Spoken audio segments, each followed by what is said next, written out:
Ahí estamos grabando. Ahí Ya. sí. Víctor, ¿puedo orar para que comencemos, por favor? ¿Cómo? ¿Puedes orar para comenzar, por favor? Ah, ya, ok. Oye, Señor, te damos muchas gracias Gabriel, por este día que anda para otro lado que yo estamos juntando acá estoy con estas ocupado en una personas. reunión, te digo. Mano Gabriel, ponga en silencio para que no se escuchen los niños. Ah, pues. Te Ponga en damos muchas silencio, gracias hermano Gabriel, para que no se por escuchen este los gritos de día. los niños. Ya. Oye, Alison, ya de este niñito de aquí. Shh. Hermano Gabriel, ponga en silencio su teléfono para que no se escuchen los niños. Ya. No, si lo van a retirar, ya, pastor. Bueno, ya, ya, dale, Víctor. Ahora sí. Ya. Muchas gracias, Señor, te damos por este día que podemos estar compartiendo tu palabra, Señor. Te pedimos tu bendición sobre cada uno de nosotros, de Edward y de los que estamos acá, Señor. Padre, ayúdanos en el nombre de Jesús. Amén. Amén. Bien, hermanos, como vamos a aprovechar los 40 minutos que nos da Zoom gratuito para que estamos grabando, voy a exponer toda la clase y dejamos todas las preguntas para el final, ¿ya? Vamos a jugar esa metodología por hoy. Bienvenida, Javiera, que se acaba de incorporar. Ya, bien, hermanos, hoy vamos a ver la lección número 5. La semana pasada, en la lección 4, hablamos del pecado, lo que es el pecado, las consecuencias del pecado, y dijimos que a causa del pecado, como bien dice Efesios 2:1, nosotros estamos muertos en nuestros delitos y pecados. Si Adán no hubiese pecado, habría vivido para siempre, pero como consecuencia del pecado experimentó la muerte física. Pero la muerte física no la experimentó una vez pecó, la experimentó un tiempo después. Pero hay un tipo de muerte que Adán sí experimentó de forma inmediata. Y dijimos que esa es la muerte espiritual. En el momento que Adán peca, muere espiritualmente. Y como consecuencia del pecado de Adán, como todo ser humano es descendiente de Adán y Eva, heredamos de ello el pecado en nosotros. Y el pecado significa muerte espiritual, por lo tanto, todos nacemos muertos espiritualmente, despojados de la gloria de Dios, apartados de Dios, completamente muertos espiritualmente. Y un muerto no puede hacer absolutamente nada. Un muerto espiritual no puede buscar a Dios, no puede tener fe, no se puede arrepentir, no puede hacer absolutamente nada, porque un muerto no puede hacer absolutamente nada. Un muerto en el físico no puede hacer absolutamente nada, no puede mover un dedo, una pierna, nada, porque está muerto. Espiritualmente es lo mismo. Una persona muerta espiritualmente no puede hacer absolutamente nada espiritualmente, absolutamente nada para buscar a Dios. Ahora la pregunta, ¿y qué hacemos acá nosotros? Si estábamos muertos en delitos y pecados, ¿por qué estamos ahora buscando las cosas de Dios? Y la respuesta está en la lección que vamos a ver hoy. La lección de hoy se llama la elección soberana de Dios. Y para eso vamos a ver algunos textos bíblicos. Javiera, por favor, ¿me puede ubicar Efesios 1 del 4 al 5, por favor?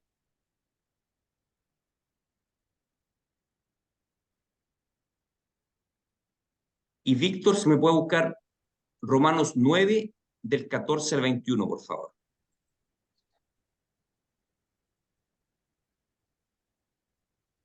Recuerden, le damos la bienvenida a Matías también, que se integró. Nuestra realidad, a partir de la caída de Adán, es que todo ser humano está muerto, completamente muerto espiritualmente. Ahora nos preguntamos, ¿cómo es que nosotros ahora nos encontramos buscando a Dios, buscando las cosas de Dios y estamos muertos espiritualmente? La respuesta está en la elección soberana de Dios. Por eso le voy a pedir a Javier que lea el texto, si lo encontró ya. Acá está. Sí, por favor, Javier. Ya. Efesios 1 del 4 al 5. Según nos escogió en él antes de la fundación del mundo, para que fuésemos santos y sin mancha delante de él, en amor habiéndonos predestinado para ser adoptados hijos suyos por medio de Jesucristo, según el puro afecto de su voluntad. Ya, Dios nos eligió antes de la fundación del mundo para hacernos hijos suyos por puro afecto de su voluntad. Dios, que sabía que el ser humano iba a caer, aún así, en su misericordia, eligió a algunas personas para salvación. Y nos eligió cuando, antes de la fundación del mundo. El término elegir significa entresacar. Sí, yo me acuerdo cuando era chico veía a mi mamá limpiar porotos. Tenía por ejemplo, una fuente llena con porotos antes de cocerlo y comenzaba a limpiar, a sacar los porotos podridos, como decía ella, los que estaban partidos. Ella iba seleccionando. En eso consiste elegir, en seleccionar entre un montón.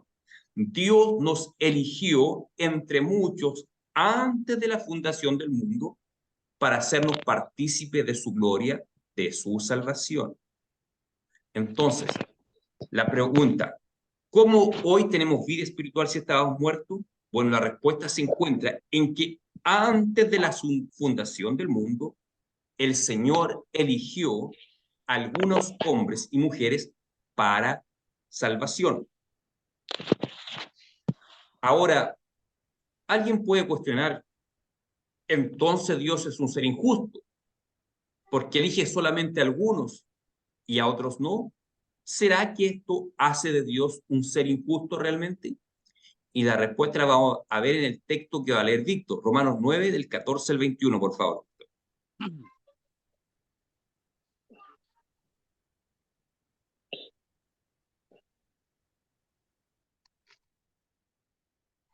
¿Está ahí Víctor o no?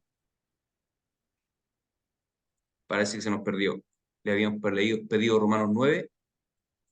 O si no, le vamos a pedir a Catalina, por favor, que ubique el texto de Romanos 9, Ya, 9 del... ¿Cuánto era, perdón?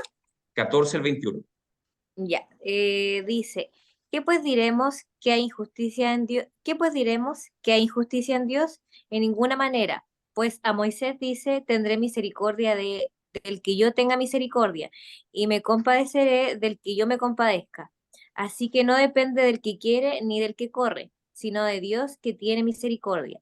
Porque la escritura dice a Faraón, para esto mismo te he levantado, para mostrar en ti mi poder y para que mi nombre sea anunciado por toda la tierra. De manera de quien quiere tiene misericordia y al que quiere endurecer, endurece. Pero me dirás, ¿por qué pues inculpa? Porque ¿quién ha resistido a su voluntad? Mas antes, oh hombre, ¿quién eres tú para que alterques con Dios? Dirá al vaso de barro al que le formó, ¿por qué me has hecho así? ¿O no tienes potestad el alfarero sobre el barro para hacer de la misma masa un vaso para honra y otro para deshonra? Ya, en el texto que acaba de leer Catalina, nos dice que Dios es poderoso para hacer lo que Él quiera. Dios es soberano para tomar la decisión que a Él le place. Él de algunos tiene misericordia y de otros no.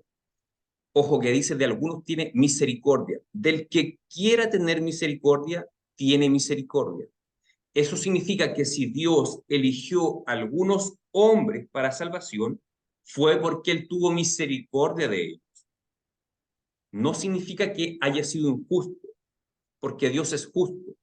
Y el ser humano, como es pecador, en la justicia de Dios, lo que merece el ser humano es el castigo por el pecado, y el castigo por el pecado es el infierno.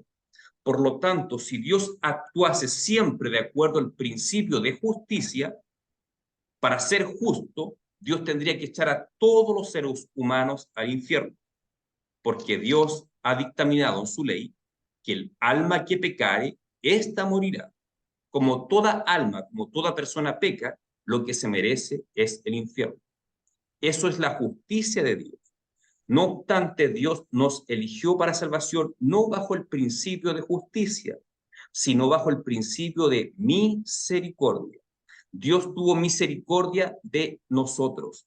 Los que estamos en Cristo es solamente por la misericordia de Dios. De tal forma, el que Dios haya tenido misericordia de algunos, esto no hace que Dios sea injusto. Porque si hablamos de justicia, Lo justo es que todo ser humano sea echado al infierno. Pero gracias a Dios, por nosotros operó en base a su misericordia.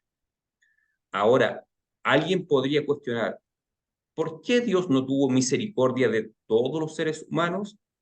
Y la respuesta es, no la tenemos.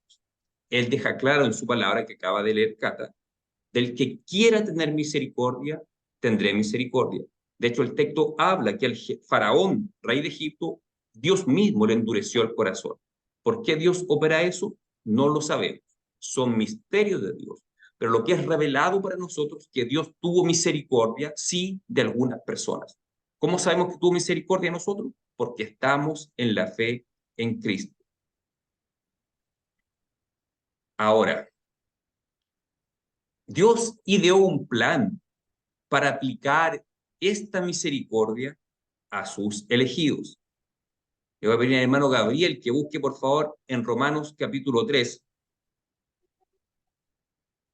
del 23 al 25. Romanos 3, del 23 al 25.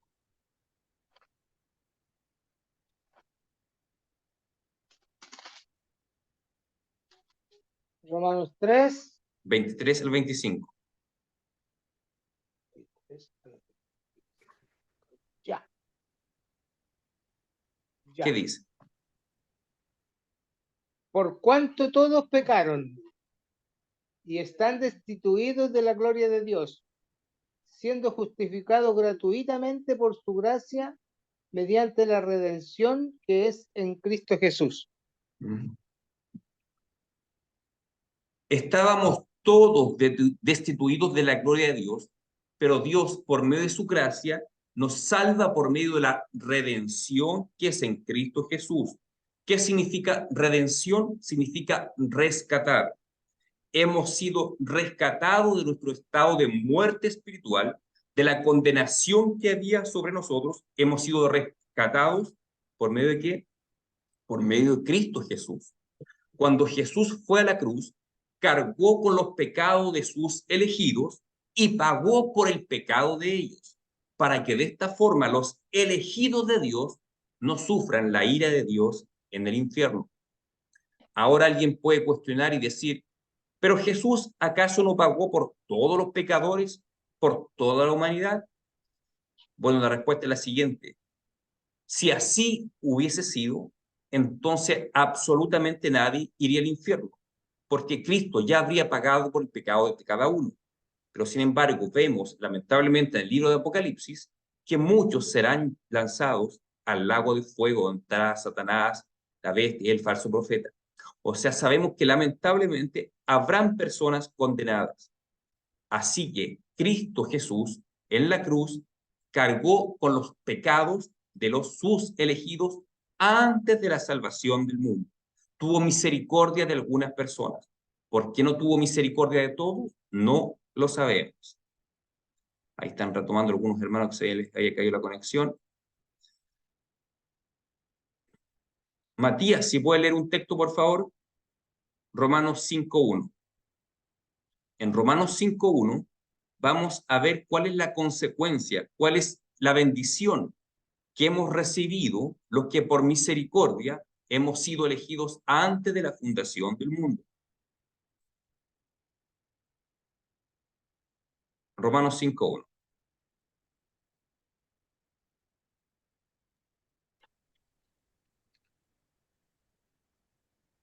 Resultados de la justificación. Justificados, pues, por la fe, tenemos paz para con Dios por medio de nuestro Señor Jesucristo. Justificados pues por la fe, tenemos paz para con Dios por medio de nuestro Señor Jesucristo. El resultado de lo que Cristo ha hecho por nosotros, que ahora tenemos paz para con Dios. Ahora podemos buscar a Dios. Antes no podíamos porque estábamos completamente muertos, espiritualmente separados de Dios. Entonces, si alguien se pregunta, ¿cómo puedo saber si yo soy un elegido de Dios? Bueno, ¿hay paz para con Dios en tu corazón? ¿El Espíritu Santo te da testimonio que eres hijo de Dios? Porque Romanos 8 dice que a los que son hijos de Dios, el Espíritu Santo les da testimonio, un testimonio interior en su interior, de que son hijos de Dios. Si no tuviésemos paz con Dios, no podríamos clamar a Él, porque Él jamás nos escucharía, porque estábamos muertos espiritualmente. Pero por causa de la fe en Jesucristo, se rompió esa distancia que había entre Dios y nosotros, y ahora podemos clamar al Señor con confianza, porque hay paz, porque el castigo que era sobre nuestros pecados, otro lo recibió en nuestro lugar. Cuando hablamos hace un rato del principio de justicia, que Dios en su justicia, si Dios fuese justo, tendría que echar a todos al infierno, porque justicia implica dar a cual lo que merece. Ahora, si deducimos que las personas que van al infierno reciben su justo castigo, ¿y con los elegidos qué? ¿Será que Dios está siendo injusto al no castigar a sus elegidos? La respuesta es no. Dios sigue siendo justo y Dios sí aplicó el castigo sobre nuestros pecados. La diferencia es que no lo recibimos nosotros. El castigo de nuestros pecados lo recibió Jesucristo en la cruz. Esa es la diferencia. Que fue tan grande la misericordia de Dios al elegirnos solamente por el puro afecto de su voluntad, sin merecerlo. El castigo de nuestros pecados fue vertido sobre un tercero, sobre Cristo en la cruz. Ahora, ¿por qué Dios no vertió su ira sobre todos los pecadores en Cristo en la cruz? Es un tema que lo desconocemos, que no nos es revelado. Pero Efesios 1, que leyó al principio Javiera, revela claramente que Dios eligió a algunos antes de la salvación del mundo para hacerlos sus hijos. Partí con la pregunta, si estamos todos muertos espiritualmente, ¿por qué ahora algunas personas buscamos a Dios? Porque fuimos elegidos por Dios antes de la fundación del mundo. Ahora, ¿cómo opera esta salvación? ¿Cómo aplica Dios los beneficios de la cruz de Cristo sobre sus elegidos? Si alguien todavía se pregunta si es un elegido de Dios, fíjense en lo siguiente. A ver si Javiera está conectada nuevamente. Busca, por favor, Javiera, Romanos 8. Sí. Romanos 8, del 29 al 30. Romanos 8, del 29 al 30. Víctor, ¿pudiste volver a conectarte o no? ¿Lo veo ahí conectado a Víctor? Sí, estoy conectado. Vale. Entonces, Víctor, tú busca el próximo texto. Efesios 2, 8.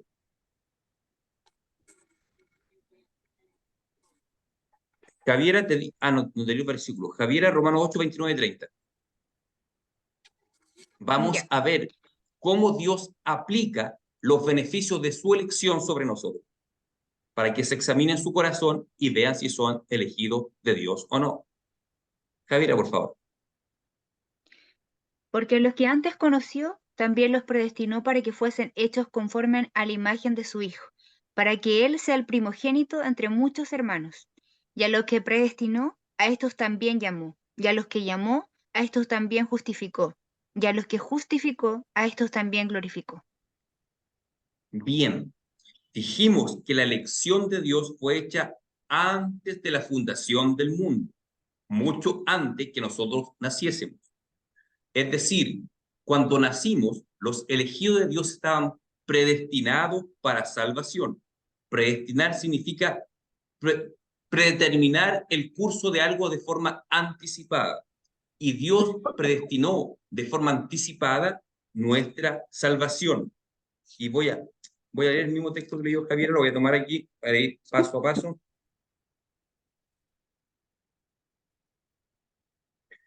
Dice, a los que antes conoció. La palabra conocer en la Biblia implica algo muy íntimo. Por ejemplo, dice Génesis, cuando Adán conoció a Eva, ésta concibió un hijo. Es decir, la palabra conocer implica una relación muy íntima. Y dice que Dios a los que antes conoció, es decir, Dios experimentó comunión con sus elegidos antes de la fundación del mundo. ¿Cómo es eso? Si los elegidos aún no habían nacido. Recuerden cuando hemos hablado de los atributos de Dios, hablamos de la infinitud de Dios e infinitud de Dios implica que Dios no está sujeto a nada. No hay nada que le ponga límites a Dios. Al ser humano hay un montón de cosas que le ponen límites. Nos ponen límite el espacio, el tiempo. El tiempo no limita a Dios. Nosotros estamos sujetos a un periodo de tiempo, desde que nacemos hasta que morimos. Pero Dios no está sujeto al tiempo, porque Dios es el creador del tiempo. Dios creó el tiempo. Aquí voy a contradecir un poco, hubo un tiempo en que el tiempo no existía, porque el tiempo fue creado por Dios. Y Dios, al ser el creador del tiempo y señor del tiempo, no está sujeto al tiempo. Por lo tanto, para Dios no es problema que nosotros aún no nacíamos y Él ya experimentó comunión íntima con nosotros. A los que antes conoció, ¿qué hizo con esto? También los predestinó. Los predestinó, es decir, trazó un curso de antemano para que fuesen hechos conformes a la imagen de su Hijo. Recuerden, cuando el ser humano cayó en pecado, la imagen de Dios en el hombre fue dañada. Pero cuando venimos a Cristo, esa imagen va siendo restaurada conforme a la imagen de Jesucristo. Por lo dice, fueron hechos conformes a la imagen de su Hijo, para que sea el primogénito entre muchos hermanos. Y continúa el versículo 30. Y a los que antes predestinó, es decir, a los elegidos de Dios, también los llamó. Si una persona pierde su vida y nunca durante toda su vida escuchó el llamado del Evangelio, quiere decir que Dios no lo predestinó, porque dice que a los que predestinó, a estos también llamó. Y Dios cumple su palabra. Si predestina a alguien para salvación, también lo llama. Y a los que llamó, a estos también justificó. Hemos visto que somos justificados por medio de la fe en Jesucristo. Por lo tanto, todo aquel que viene a la fe en Jesucristo es porque previamente fue llamado y previamente fue predestinado por Dios. Hay una cadena, la cadena de oro que no se corta. Primero tuvo intimidad con ellos, después los predestina y el eslabón siguiente los llama y después los justifica. Es decir, vienen a la fe en Jesucristo y a los que justificó, a estos también glorificó. Es decir, Dios, que no está sujeto al tiempo, ve lo que pasa en la vida completa de sus elegidos, desde que los predestina antes de la fundación del mundo, luego los llama, los justifica y los glorifica. ¿Qué es la glorificación? Es el estado final, cuando Jesucristo regrese y nos resucite y sean transformados nuestros cuerpos, pasaremos al estado de glorificación. Para Dios, sus hijos ya están glorificados. Él ya no está sujeto al tiempo pasado, presente y futuro. Él lo ve como un hecho ya. Es tan segura nuestra salvación que Dios declara nuestra glorificación en tiempo pasado. Dice, a estos también glorificó. En nuestra experiencia, la glorificación aún es una experiencia futura. Pero como Dios no está sujeto al tiempo, Él ya nos ve como glorificado. Él dice, a estos también glorificó como algo pasado. Es tan segura nuestra salvación y nuestra glorificación que Dios lo dice acá en tiempo pasado. Los glorificó. Así que vemos una cadena de la salvación que no se corta en ningún punto. Por eso dice Filipenses capítulo 1, que el que comenzó en nosotros la buena obra será fiel en completarla. A nosotros nos parece que es una lucha, un camino muy duro, con muchas luchas, con tentaciones, con caídas en pecado, con levantarse y caer de nuevo y levantarse. Pero Dios trabajará en nosotros su obra hasta completarla. Por eso creemos en una doctrina que se llama perseverancia final de los santos, es decir, los hijos de Dios, los que han sido predestinados por Dios desde antes de la fundación del mundo, perseveran hasta el final, porque Dios mismo se asegura que el proceso sea completado. Ahora, ¿qué pasa si alguien me dice, yo conocí a una persona que fue cristiana por años y luego se apartó de la iglesia y ahora reniega de Dios, ahora se hizo hasta ateo y murió en esa condición? Bueno, la cadena de la salvación no se corta. Si en la práctica, si en la experiencia de una persona se corta, quiere decir que nunca tuvo una base real. En el fondo, esa persona nunca se convirtió al Señor Jesucristo. Esa persona vivió de apariencia, de experiencias emocionales probablemente, pero su corazón jamás fue convertido de verdad al Señor Jesucristo. Porque el que está en Cristo está tan seguro en las manos de Dios, como dice el Señor Jesús, mis ovejas están seguras en mis manos y nadie las arrebatará de mi mano. Avanzo. Ahora, hemos hablado que Dios nos ha elegido para salvación antes de la fundación del mundo. Y la pregunta, ¿qué vio Dios en nosotros para elegirnos? ¿Será que vio algo bueno en nosotros? ¿Será que vio virtud alguna en nosotros? ¿Por qué Dios nos eligió a algunos y a otros no? Y la respuesta está en el texto que va a leer Matías ahora. Efesios 2:8, Matías.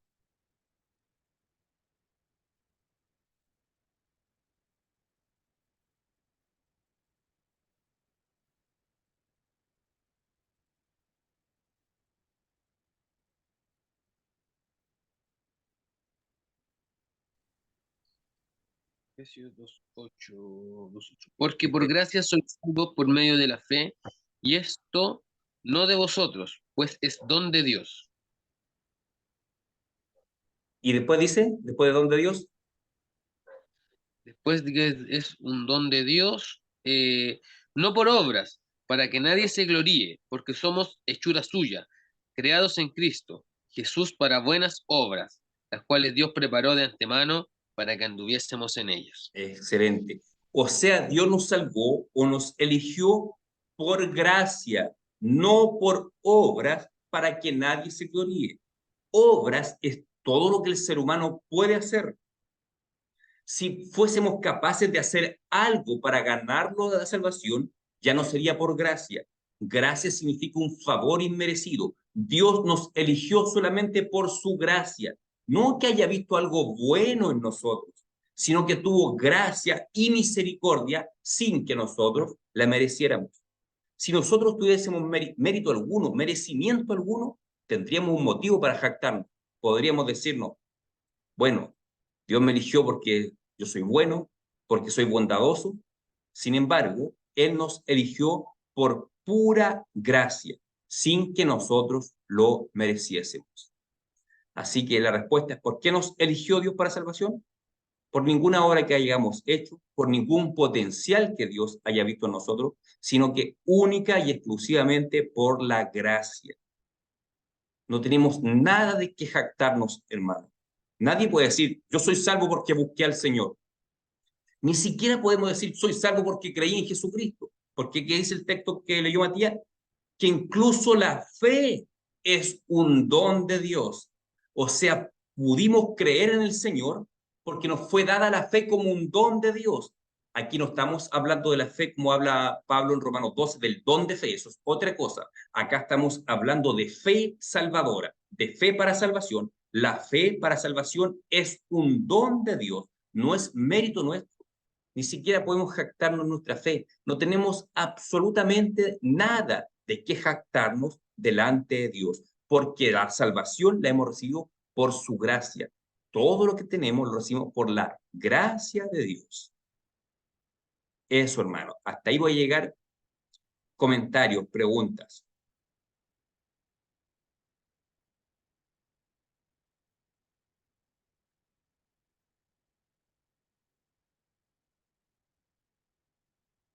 Seguimos luchando con la conexión de algunos. Ha habido mucha lucha, mucha batalla en esta clase, pero estamos saliendo adelante. Si el Señor quiere, va a quedar grabado de esta forma. ¿Alguna pregunta, Catalina, Javiera?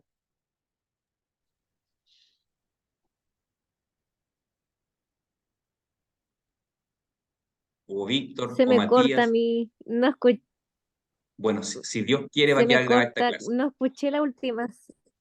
Opa, ¿Cuál era la última cita? Efesios 2:8. 8 y 9, Matías, ¿fue 8 y 9 o solo 8? 8, 9 y 10. 8, 9 y 10. Efesios 2, 8, 9 y 10. Esa fue la última cita. Dijimos que somos salvos solamente por la gracia de Dios. Dios nos eligió para salvación antes de la fundación del mundo, no porque hubiera algo bueno en nosotros, sino que solamente por su gracia. Y esa gracia la recepcionamos por medio de la fe. ¿Cuál es la diferencia entre gracia y fe? Por ejemplo, yo aquí tengo una tazón con agua. Si yo tomo un poco de agua, se me quita la sed. ¿Qué me quitó la sed? ¿El agua o la taza? Obviamente el agua. El agua es como la gracia. El tazón es solamente el instrumento por el medio del cual recibí el agua. La fe es como el tazón. La fe es solamente el instrumento por medio del cual recibo la gracia de Dios. Y la gracia de Dios es el favor inmerecido de Dios. O sea, si Dios me eligió antes de la salvación del mundo, no es porque yo me lo haya merecido, es solamente por su gracia. Eso es lo que hablé, chicas. Hermano Gabriel, Eh, Víctor, ¿sí?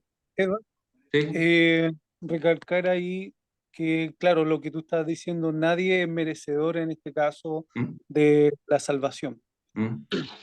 Hay un versículo, no sé si tú me puedes ayudar con ese versículo que dice que Dios nos conoce desde el vientre. ¿Mm? Lo Ese leímos al cual, principio. claro, desde el Sí, principio Dios nos eligió. antes de la Entonces, fundación del mundo, Efesios 1. exactamente, Sí, exactamente. Así que, no, qué bonito lo que se está comentando y claro, ahí hay que tomar en cuenta de que nadie es merecedor, sino que solamente es por la gracia de Dios que somos elegidos. sí, el texto Eso es es Efesios 1, 4, 5, Víctor, lo leímos al principio. Ahí dice que fuimos elegidos por Dios antes de la fundación del mundo. O sea, cuando no existíamos, cuando todavía no habíamos hecho nada, ni bueno ni malo, Dios por pura gracia y misericordia nos eligió para salvación. Así que no tenemos nada que jactarnos delante de Dios. ¿Podría decir algo? ¿Sí? Bueno, más que nada poder también entregar una frase que me gusta mucho, que es de Ujú, C.S. Lewis, el creador ujú, de las Crónicas de Narnia. ujú. Él tiene una frase que la considero muy bonita y como muy justa ahora precisa, para poder verla, que dice, el amor supera la justicia. La justicia es darle al otro lo que es suyo. El amor Mm, es darle al otro lo que es mío. mm, Eso creo que es una forma como muy bonita de entender también lo que es la justicia y cómo el Señor nos ha dado esto. claro. Si Dios hubiese operado bajo la justicia, nos habría dado lo que lo merecemos, pero actuó en amor con nosotros, tuvo misericordia de nosotros. ¿Alguien más? Mano Gabriel, Cata, Matías,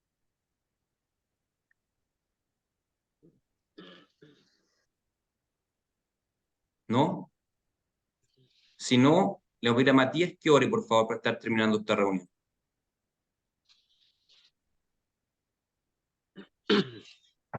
Bendito Padre Celestial, gracias te damos, Señor, por la oportunidad de poder reunirnos, Señor, y seguir acercándonos a ti, Señor. Yo te pido, Señor, que los comentarios de esta clase, Señor, podamos atesorarlos, Señor, en nuestros corazones y vivir conforme a ellos, Señor. Yo te pido, Señor, que para el cierre de esta reunión, tú te quedes, Señor, con cada uno de nuestros hermanos, Señor, que estuvieron aquí presentes y con sus familias, Señor. Que podamos, Señor, seguir durante esta semana eh, viviendo, Señor, conforme a tus preceptos, conforme a tu palabra, Señor. Sé tú con cada uno de nosotros, Señor, acompañando y guiando nuestras vidas, Señor, para que cada vez podamos seguirte de la mejor forma, Padre. En el nombre de tu Hijo Jesús, amén. Amén. Amén. Si queda grabada la clase, la voy a subir de inmediato para que la pueda ver nuevamente y repasarla. Chao, hermano, que Dios les bendiga. Cuídense. chao, Edward, que estén bien.